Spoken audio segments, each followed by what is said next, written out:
Hi, I'm Dr. Daniela Bruckman, Associate Professor of Biology at Mesa College in San Diego. In this video, we're going to be learning how to run an Anova test using Microsoft Excel. Before we get started with that, I just want to introduce you to what an Anova is and when we would use it. So an Anova is a common statistical test that's used to compare the means of more than two categorical groups. So similar to what we learned with the t-test. We use it when we have categorical groups that we can calculate an average or a mean for.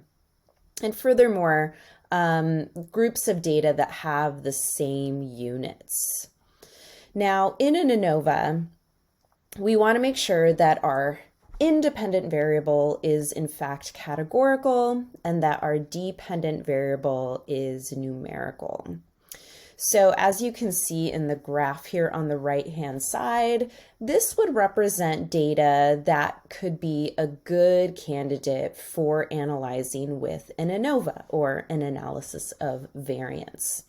We can also see a nice example in this graph of what a final representation of a figure would look like after an analysis of variance is run for it. And if you need some help with graphing, you can go back and check out our graphing videos on our Mesa College Statistics for Biology Students website. Okay.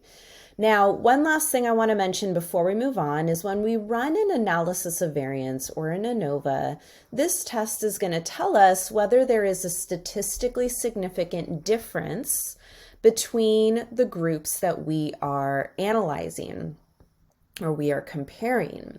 However, it does not tell us which specific pairwise groups have significant differences between them. In other words, it just tells us if there's an overall difference between all of the groups that are being compared. So if we wanted to have more detail and learn about which specific pairs of groups showed statistical differences, we would need to run further tests called post hoc tests, and I'll show you how to do that in a quick way in this video as well. Okay, so let's go ahead and make our way over to our Excel file, which I have prepared for us. I'm going to get rid of our camera here so we can focus on the data. So just like we learned in the t-test video, we want to make sure that we have our data analysis tool pack clicked in the add-ins option. So remember, if we go to tools and we go to Excel add-ins, we just want to make sure this analysis tool pack is checked in. And if it is checked in, we will be able, under the data menu option, we will be able to see this button here that says data analysis and allows us to run a variety of different statistical tests. All right, so let me cancel that. Okay, so remember, when we're doing an Anova, we're going to be comparing three different categories that have a dependent variable which is numerical. Now, in the context of biology, this generally means that we are comparing three different experimental treatments. And I have created some just hypothetical experimental data for us to use as an example on how to run an Anova. So in this experiment, I'm imagining that I want to compare three different temperature treatments and how those different temperatures may affect the mass of the final instar of a tobacco horned worm. So let's imagine we're cultivating, or I guess I should say rearing tobacco hornworm caterpillars in three different temperatures. Our warm temperature treatment would be at 37 degrees Celsius.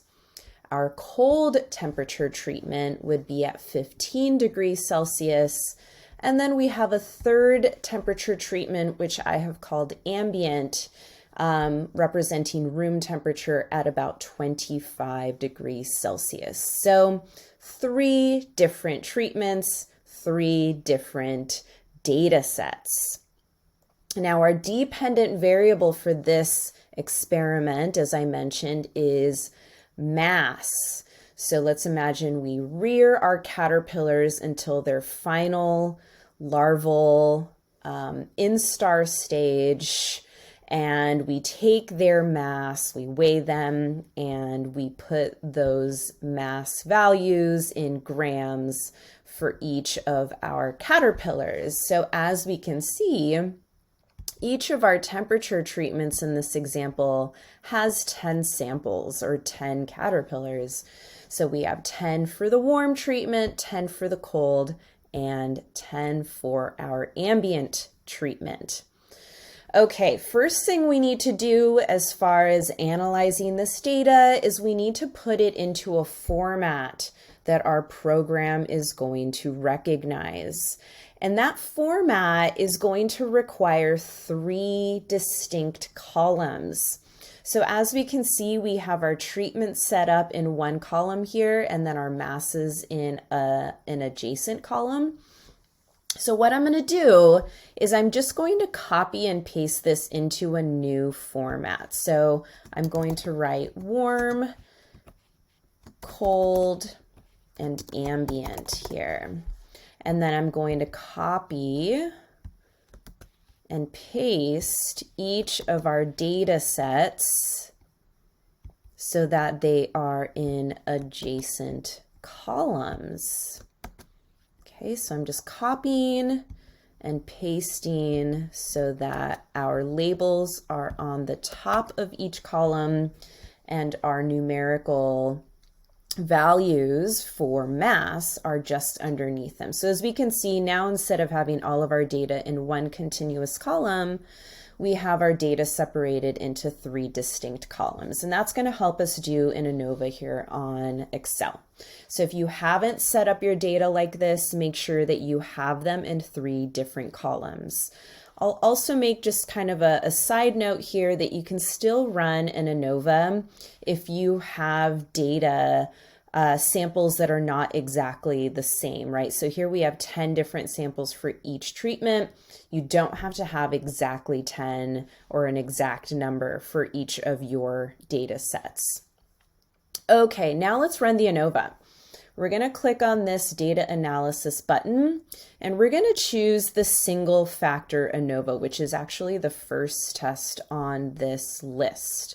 So we'll click on that or highlight that and then click on OK. And then notice that it's asking us for an input range and that we have it grouped by columns. So since I put them in 3 different columns, the program already knows that each column represents a distinct data set. So all we have to do now is just highlight our 3 sets of data, making sure not to include those cells that are simply serving as labels. Okay, so we just highlighted everything. Again, the program knows to compare each of the columns because we have clicked in this columns option. Once I push OK, it's going to render a new worksheet with the output information. So I'm going to click on OK, and notice it opens up a brand new sheet here with that output information. Now, the first thing we want to check out here is our averages. It's always a great idea just to look at our averages and see what's going on there just for some basic information. So our first column, which was the hot group, has an average mass of 3.352. Our second column, which was our cold group, has an average mass of 2.361. And our third column, which was our ambient column, has an average mass of 2.803. Okay, so this is an important, just for us to be able to kind of compare roughly what's going on in each of those groups. We also have a description of the variance, which is a value that tells us how much variation in our data set. But what we're really interested in, of course, is our p-value. And that p-value is shown quite distinctly here in this column of the output. And as we can see, our p-value is in fact significant, right? Anything that is less than 0.05 is going to represent a significant statistical difference among the data sets that we are comparing.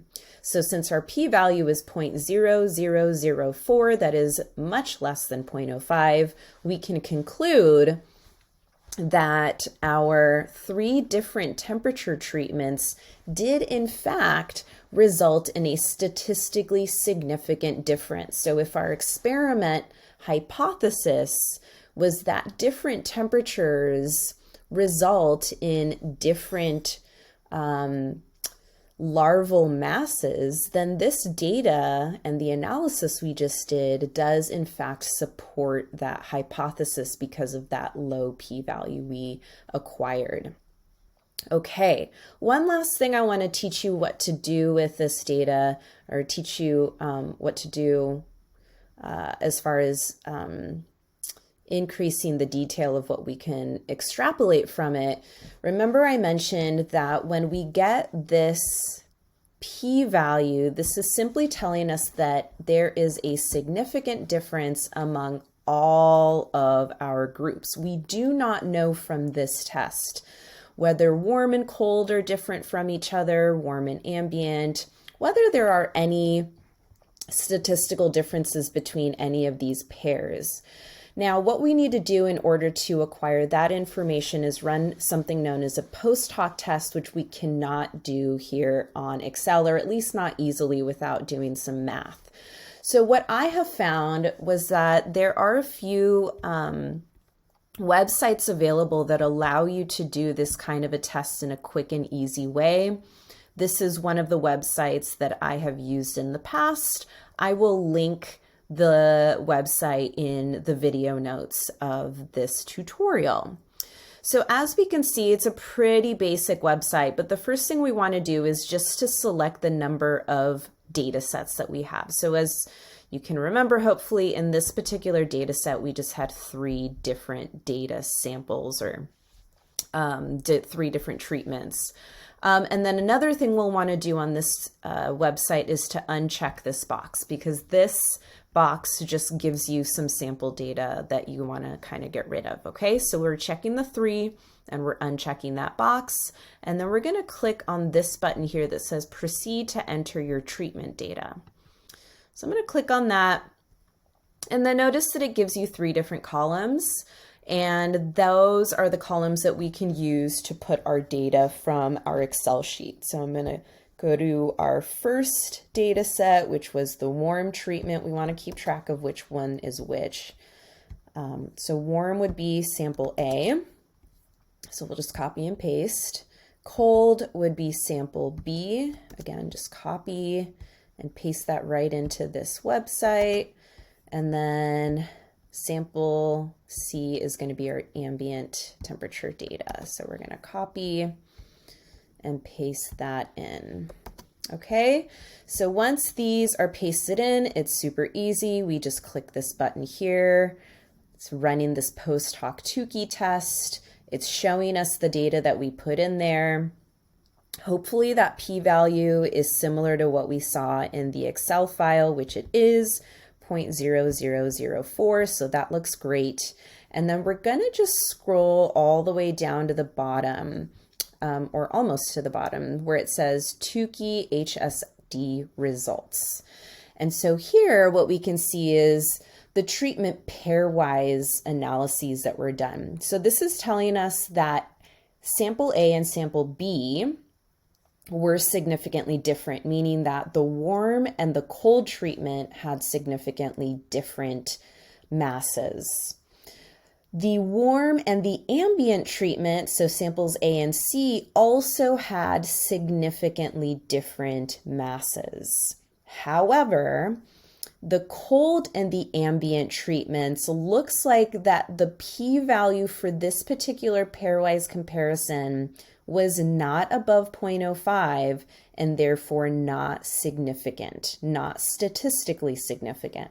Okay, so this gives us a little bit more detail on how to make sense of that Anova data or Anova analysis. And so when we go to make a figure that we might be presenting to show our data, we would take into account where the statistical significance lies in the comparison of those three groups. You could also explain that in your results section of a poster or of a manuscript that you're writing up. Okay, so that's it for our explanation on how to run an Anova using Microsoft Excel. I hope that was helpful. Thank you for watching.